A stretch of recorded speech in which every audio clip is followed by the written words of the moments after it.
We've looked at some of the dynamics of the Torah, but all of that was under the category of written Torah. In the Jewish tradition, there is also oral Torah. According to this tradition, not only did Moses receive the written Torah, but he also received the oral Torah. Maybe that's why he took so long. This slide and your textbook try to follow the development of oral Torah from the Mishnah to Talmud to Gemara and to Midrash.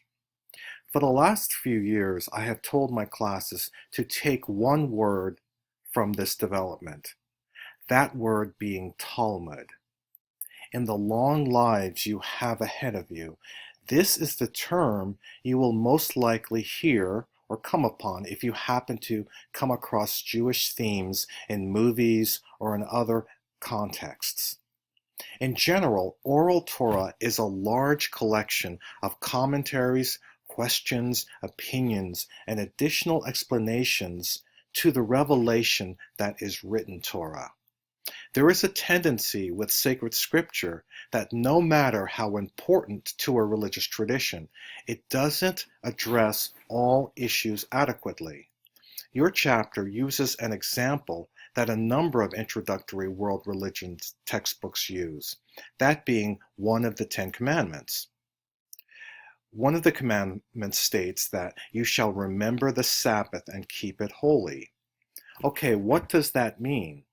It generally means that the Sabbath should be set apart as a day of rest. Jews are not supposed to go to work. The Romans thought they were lazy for this. How does this commandment apply for different times and different contexts? Okay, here's some Talmudic fun. So, you are not to turn on a light. Well, back then they had oil lamps. That sounds like work, acquiring the oil, checking the wick, and lighting it. What about turning on a light switch? How about a lava lamp, or clap on, clap off? Or lights with motion sensors? Are those examples of work? On the Sabbath, that is a perfect day for studying the Torah. But one can only do this during the daylight hours. For at night, you would have to turn on a light. What if your neighbor happens to have a light on that you can use to read? The rabbis say that is permitted if the neighbor didn't turn on the light specifically for you. What about if you had animals?